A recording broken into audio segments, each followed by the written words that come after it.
बिल्वमंगल जी पर वेश्या चिंतामणि की वाणी का प्रभाव। सत्य कथा।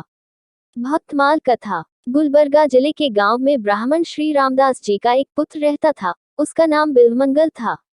महाकामी बिल्वमंगल अपनी पत्नी होते हुए भी एक दूसरे गांव की दुष्चरित्रा स्त्री के फंदे में बुरी तरह फंस गया था। दोनों गांव के बीच बड़ी नदी थी और वह युवक प्रतिदिन एक छोटी सी नाव से नदी पार करके अपनी प्रेमिका के पास जाता था। एक दिन उस युवक को अपने पिता के श्राद्ध कर्म करना था, इसलिए उस दिन वह जा नहीं सकता था, पर उसका मन अपनी प्रेमिका से मिलने के लिए छटपट कर रहा था। किंतु पिता के श्राद्ध कर्म को छोड़कर वह जा नहीं सकता था। हिंदू समाज में ये कार्य अनिवार्य अनुष्ठान माना जाता है। वह मन ही मन क्रोध से उबल रहा था, परंतु विवश था। जैसे तैसे ब्राह्मणों को झटपट भोजन करवा कर श्राद्ध अनुष्ठान किसी प्रकार समाप्त करते करते रात्रि हो गई। बिल्वमंगल अपनी पत्नी का त्याग करके घनघोर अंधकार में ही दौड़कर नदी के किनारे पहुंचा। भगवान की माया अपार है।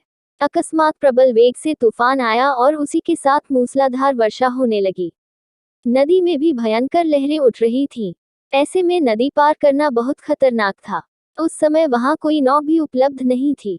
केवट इतने भयभीत थे कि कोई नदी पार करने को तैयार नहीं हुआ।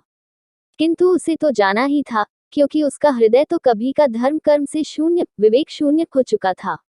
उसका मन मतवाला हो रहा था, उस स्त्री के प्रेम में तड़प रहा था, अतः उसने हर हाल में जाने का निश्चय कर लिया।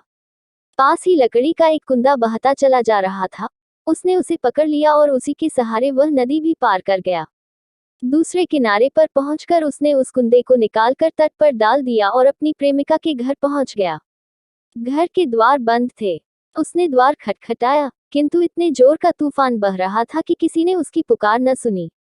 वह घर के चारों ओर घूमा और अंत में उसे दीवार पर रस्सी जैसी वस्तु लटकती हुई दिखाई दी। उसने उस रस्सी को पकड़ लिया और मन ही मन बोला, ओह, मेरी प्रेमिका ने मेरे ऊपर जाने के लिए रस्सी लटका रखी है। उसी रस्सी के सहारे वह दीवार पर चढ़ गया और दूसरी ओर पहुंच गया। तभी उसका पांव फिसला, वह गिर पड़ा। गिरने से ध्वनि हुई और घर के लोग जग गए। वह स्त्री बाहर आई तो अपने प्रेमी को बेहोश पड़ा पाया। किसी तरह उसे होश में लाई, तब उसे अनुभव हुआ कि उसके प्रेमी की देह से भयानक दुर्गंध आ रही थी। उसने पूछा, तुम्हें क्या हो गया है? तुम्हारे शरीर से इतनी दुर्गंध क्यों आ रही है? तुम घर कैसे आए? क्यों? क्या तुमने मेरे लिए रस्सी नहीं लटका रखी थी? स्त्री ने हंसते हुए कहा, यह तुम्हारी प्रेमिका कौन है? हम लोग तो तुमसे धन पाने के लिए प्रेमिका होने नाटक करते हैं। तुम क्या ये सोचते हो कि मैं तुम्हारे लिए रस्सी लटकाऊंगी? तुम तो बहुत बड़े मूर्ख हो। तुमने नदी कैसे पार की? क्यों? मैंने एक बहते कुंदे को पकड़ लिया था। स्त्री ने सुनकर कहा, चलो जरा दिखाओ तो। वह रस्सी एक नाग था, भयानक विषधर, जिसके एक दंश से मृत्यु निश्चित थी। जिस समय रस्सी समझकर उसकी पूंछ पकड़ी थी, उस समय उसका सिर बिल में था और वह भीतर जा रहा था। प्रेम में पागल होकर ही उसने ये कार्य किया था। जब विषधर का सिर बिल में हो और शरीर बाहर, और उसे पकड़ा जाए तो वह कदापि अपना सिर बाहर न निकालेगा। इसीलिए वह युवक उसके सहारे ऊपर चढ़ गया, लेकिन बोझ और खिंचाव से वह विषधर मर गया था। फिर स्त्री ने पूछा, तुम्हें लकड़ी का कुंदा कहाँ मिला? वह तो नदी में ही बह रहा था। वास्तव में वह जिसे कुंदा समझ रहा था, वह एक दुर्गंधपूर्ण मृत शरीर था। इसीलिए उसके शरीर से इतनी भयानक दुर्गंध आ रही थी। चिंतामणि ने धिक्कारते हुए कहा, रे नीच ब्राह्मण, तू मुझ पर आसक्त होकर ऐसे कर्म कर रहा है। तुमने अपने हृदय में मुझ जैसी स्त्री को स्थान क्यों दिया?